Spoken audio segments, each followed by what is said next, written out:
Hi everyone, आपके अपने channel learn with Niket में आपका स्वागत है। My name is Ayush Niket और I am a BCA graduate. ये मेरा CGL 2019 में फ़र्स्ट अटैम्प्ट था। I got 191.69 marks in prelims. ये मेरा नॉर्मलाइज्ड स्कोर है and my total marks was 674 out of 700।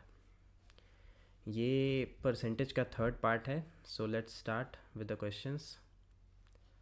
सो पहला क्वेश्चन है, in a big garden 60% of the trees are coconut trees, 25% of the number of coconut trees are mango trees and 20% of the number of mango trees are apple trees. If the number of apple trees are 1500, then the number of trees in the garden is. So इस question में हमें एक बार और मैं हिंदी में बता देता हूँ। एक गार्डन है जिसमें 60% ट्रीज़ जो हैं वो कोकोनट के हैं और जितने कोकोनट ट्रीज़ हैं उसके 25% मैंगो ट्रीज़ हैं और जितने मैंगो ट्रीज़ होंगे उसके 20% एप्पल ट्रीज़ हैं। और फिर एप्पल ट्रीज़ का रियल वैल्यू दिया है हमारे पास, जिसे हम यूज़ करके total number of trees in the garden बताएंगे। So let's start. तो इस क्वेश्चन में हमें अज्यूम करना है कि मान के चलो कि टोटल जो ट्रीज़ हैं इस गार्डन में वो 100 हैं। 100 ट्रीज़ हैं इस गार्डन में।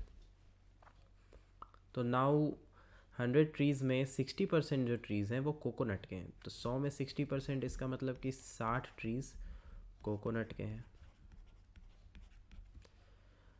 Out of coconut trees 25% of the coconut trees are mango trees. मतलब कि 25% का तो पहले वैल्यू हमें पता है 1/4। तो 1/4 of coconut trees are mango trees, मतलब कि जितने भी कोकोनट ट्रीज़ हैं उसकी 1/4, इट मीन्स इंटू 1/4।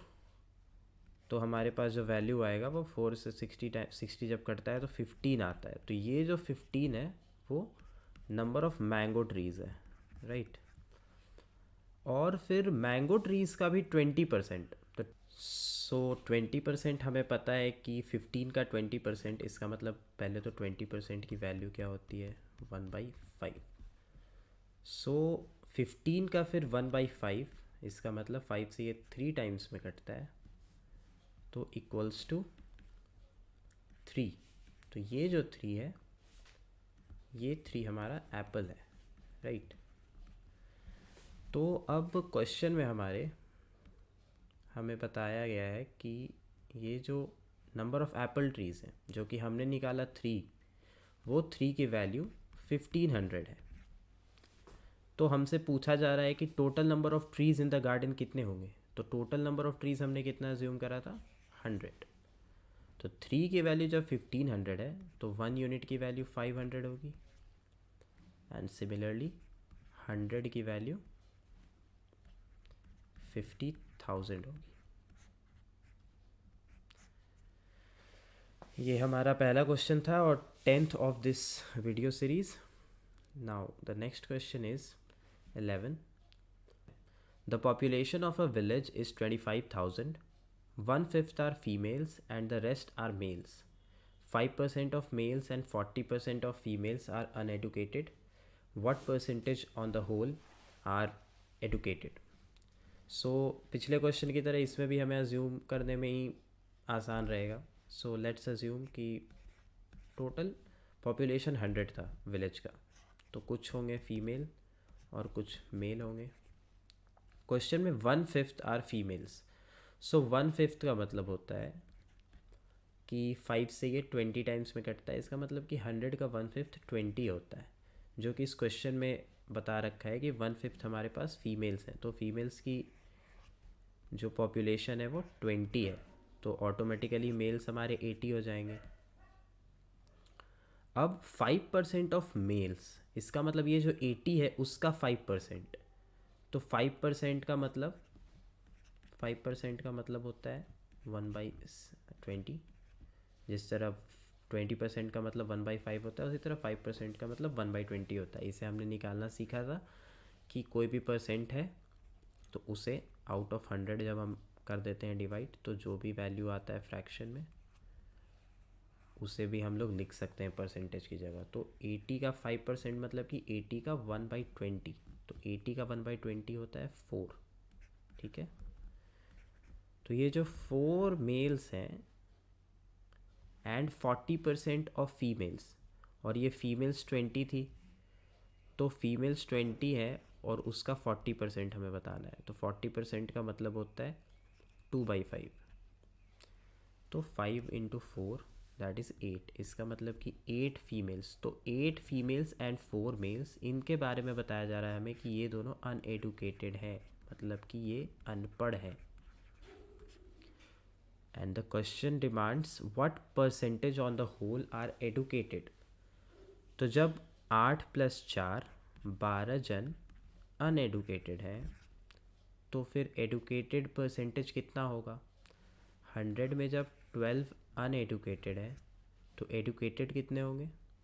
तो 100 में से 12 को माइनस कर देंगे, that is 88। So 88% of the population is educated. So हमारा नेक्स्ट क्वेश्चन है, in a college 40% of the students were allotted group A, 75% of the remaining were given group B, and the remaining 12 students were given group C. Then the number of students who applied for the group is। मतलब कि कोई भी college है जिसमें 40% students जो हैं उन्हें group A allot किया गया है, और उन 40% स्टूडेंट्स के अलावा जो स्टूडेंट्स बचते हैं, मतलब कि अगर 40% को ग्रुप ए मिला है, इसका मतलब कि उसके अलावा जो स्टूडेंट है वो 60% बचे। तो उस 60% में जो 75% स्टूडेंट्स हैं, मतलब कि मान लो कि 100 बच्चे थे तो 60 बच्चे हुए, तो 60 बच्चों के जो 75% हैं स्टूडेंट्स, उन्हें ग्रुप बी मिला, और जो बच गए उन्हें ग्रुप सी मिला, और उसी की वैल्यू यहाँ पर हमारे पास है 12 students. So the number of students who applied for the group is. बहुत ही सिंपल क्वेश्चन है, नथिंग टू डू, आराम से हम इसे बना सकते हैं। जैसे कि इस क्वेश्चन में लिखा है कि हमारे पास 100 स्टूडेंट्स थे, जिसमें से हमने 40 स्टूडेंट्स को ग्रुप ए दे दिया। बचे कितने हमारे पास? बचे हमारे पास 60। ठीक है, अब इस 60 में से 75% को ग्रुप बी मिला, तो 75% का मतलब 3/4। आपको ये सब जैसे जैसे प्रैक्टिस करोगे आपको याद हो जाएगा। 75/100 करके 25 से दोनों को कट करेंगे तो 3/4 आएगा। ये 3/4 आना ज़रूरी है, वो प्रैक्टिस से आ जाएगा, इसे मगअप करना नहीं है। मैंने नहीं करा था, मैक्सिमम स्टूडेंट्स नहीं करते हैं, बहुत कमी है जो इसे भी मगअप करते हैं। तो 60 में से 75% स्टूडेंट्स जो थे उन्हें ग्रुप बी मिला, मतलब कि 3/4 ऑफ 60। तो 4 से ये 15 टाइम्स में, 15 3 जा 45, मतलब कि 45 स्टूडेंट्स को ग्रुप बी अलॉट किया गया, और जो रिमेनिंग स्टूडेंट्स थे उन्हें ग्रुप सी मिला। तो हमारे परसेंटेज के अकॉर्डिंग जो हमने अज्यूम करा था वो था 100 स्टूडेंट्स, जिसमें से 40 और 45 अलॉट हो गए, मतलब कि 40 + 45 = 85 स्टूडेंट्स तो अलॉट हो गए हैं हमारे पास। ठीक है, अब 100 में कितने बचे?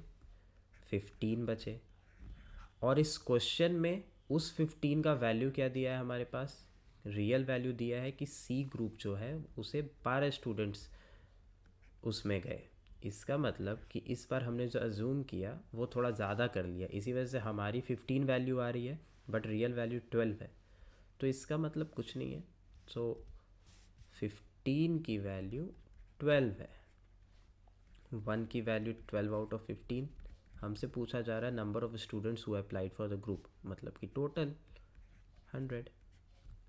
तो 5 से 3 टाइम्स में, 5 से 20 टाइम्स में, 3 से 4 टाइम्स में, 4 × 20 = 80 स्टूडेंट्स। ये हमारा आंसर है। ओके,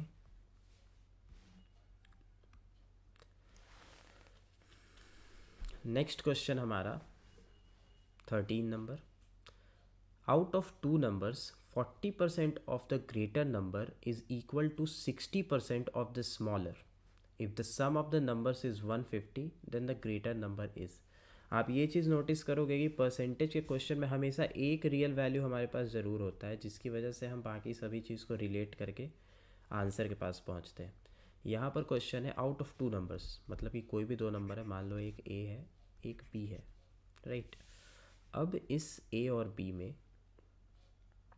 हम मान लेते हैं कि इन दोनों का सम जो है 100 है, जबकि क्वेश्चन में दिया हुआ है 150, बट हम 100 मानेंगे क्योंकि कन्वीनियंस के लिए 100 से डायरेक्ट जो परसेंट पूछ रहा है वो डायरेक्ट हम लिख सकते हैं यहाँ पे। मतलब कि out of 2 numbers 40% of the greater number, मतलब कि ये जो ग्रेटर नंबर ए है, मान लो ए ग्रेटर है, कुछ भी मान सकते हैं हम, let's suppose A is greater than B, तो 40% of the greater number, it means कि ए का 40%, हमने ये क्वेश्चन करा था अगर आपको याद होगा तो, इस तरह का question, is equal to 60% of the smaller, मतलब कि बी का 60%। तो इसके बाद हमें पता कैसे चलेगा कि ए और बी में क्या रिलेशन है, क्योंकि जब तक ए और बी में रिलेशन नहीं पता चलेगा हम वैल्यू तक नहीं पहुंच सकते हैं। तो यहाँ से कुछ भी नहीं करना है, बी इधर चला जाएगा तो ए बाई बी हो जाएगा, और ये जो है 60% के नीचे 40% आ जाएगा, परसेंट परसेंट कैंसिल, 0 0 कैंसिल, 3/2 हमारे पास वैल्यू आ गया इसके रेशियो का, ए बाई बी का वैल्यू 3/2 है। हम ये भी जानते हैं कि ये जो फ्रैक्शन है, इसका मतलब ये नहीं हुआ कि ए की वैल्यू 3 है और बी की वैल्यू 2 है, इसका मतलब ये हुआ कि जब भी ए की वैल्यू 3 होगी तो बी की वैल्यू 2 होगी। ठीक है, ये हमने पढ़ा था, अगर आपने नहीं देखा है वीडियो तो आप पीछे देख सकते हो जाकर। सो हमारे पास एक रिलेशन आया ए बाई बी इक्वल्स टू 3/2। अब हमें ये जो हमने अज्यूम करा था इसका हमें कोई नेसेसिटी अभी तक पड़ा नहीं, तो इसे हम छोड़ देते हैं क्योंकि हमारे पास एक वैल्यू ऑलरेडी आ चुका है ए बाई बी का। तो ओवरऑल वैल्यू क्या दिया है हमारे पास, 150। ठीक है, if the sum of the numbers, मतलब कि ए और बी का सम जो है वो 150 है रियल में, और यहाँ हमारे पास क्या आ रहा है जो हमने अज्यूम करा, उसमें 3 + 2 = 5 आ रहा है। तो 5 की वैल्यू 150 है, तो हमसे पूछ रहा है then the greater number is, मतलब कि 3, इन दोनों में ग्रेटर 3 है ए, तो 3 की वैल्यू पूछ रहा है। 5 को 150 बनने में 30 से मल्टीप्लाई करना था, इसे भी 30 से मल्टीप्लाई कर दीजिए, 90 आ गया। तो हमारा जो ग्रेटर नंबर है वो 90 है। यहीं पर हम ऐसे करते थे कि 5 की वैल्यू जब 150 है तो 1 यूनिट की वैल्यू निकालते थे, तो फिर 30 आता डिवाइड करके, फिर हम 3 से उसे मल्टीप्लाई करते तो 30 × 3 90 हो जाता।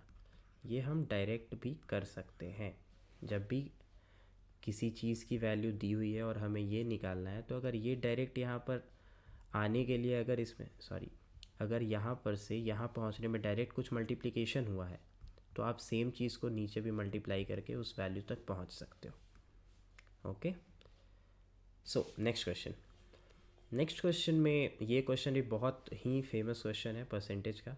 मैं वैसे ही क्वेश्चंस आपको करा रहा हूँ जो कि क्वेश्चंस बहुत ही बार रिपीटेड हैं। सेकंड कि उस क्वेश्चंस को बनाने के बाद आपके कॉन्सेप्ट्स में बहुत ही अपलिफ्टमेंट होगा, जिसकी वजह से आप खुद से क्वेश्चंस कर सकते हो। जब तक आप खुद से नहीं करोगे, देखो बहुत सारे ऐसे एडुकेटर्स हैं, बहुत अच्छे अच्छे एडुकेटर्स हैं, तो हमें जनरल टेंडेंसी क्या होता है कि वो बहुत ज़्यादा क्वेश्चंस कराते हैं। तो जब सारा क्वेश्चंस वो कर देते हैं तो सारे क्वेश्चंस पहले तो इजी लगते हैं देखकर कि चलो यार इन्होंने ऐसे किया तो ये तो बन गया, बट जब बच्चा बनाने बैठता है तो उसे प्रॉब्लम आता है। और सेकंड कि स्पून फीडिंग की ऐसी आदत लग जाती है कि फिर ना बनाने का मन नहीं करता, लगता है कि चलो यार बनाना क्या है, वीडियो ही देख लेते हैं। तो ऐसा आपको नहीं करना है, इसीलिए मैं क्वेश्चंस बहुत नहीं करा रहा हूँ, मैं वैसे क्वेश्चंस करा रहा हूँ जिसकी हेल्प से आप बाकी क्वेश्चंस को खुद से बना सकते हो। और जो भी उसके अलावा प्रॉब्लम आएगा वो फिर हम सारे मिलकर डिस्कस कर लेंगे। कमेंट्स बॉक्स है आपके पास ओपन, और टेलीग्राम चैनल की लिंक भी मिल जाएगी, उसमें भी आप शेयर कर सकते हो, फेसबुक पेज, सब कुछ होगा धीरे धीरे। पहले अभी फ़िलहाल अभी इस क्वेश्चंस पे आते हैं।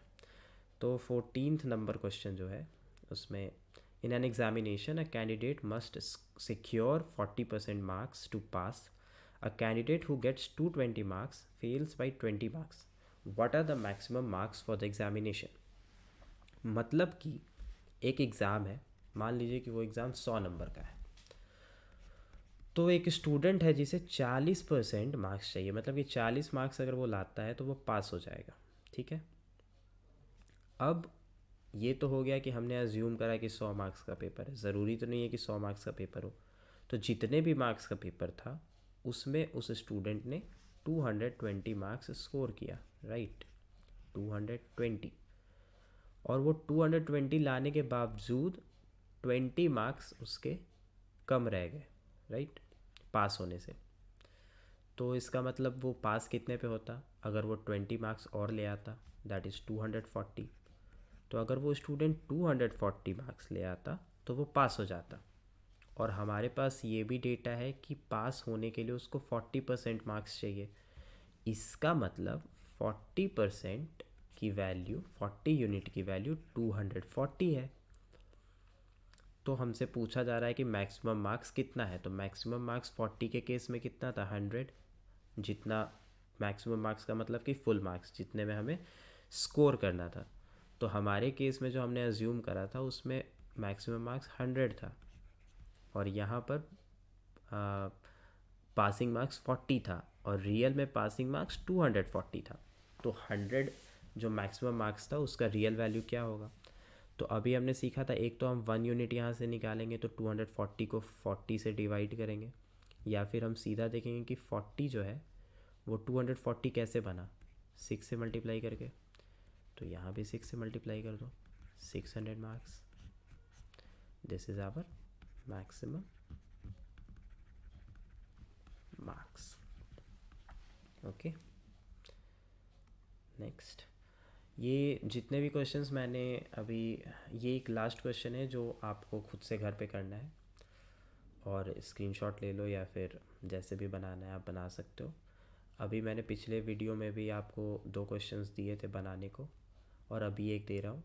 और एक वीडियो लास्ट में आएगा जिसमें जितने क्वेश्चंस मैंने करने को दिए थे वो सारे मैं कंपाइल करके एक साथ ही सॉल्व कर दूंगा। इन केस जो स्टूडेंट्स को नहीं बनाने में, जो भी स्टूडेंट्स को दिक्कत आई वो उसे देख सकते हैं और they can proceed. Okay, so thanks for watching my video, see you in the next part.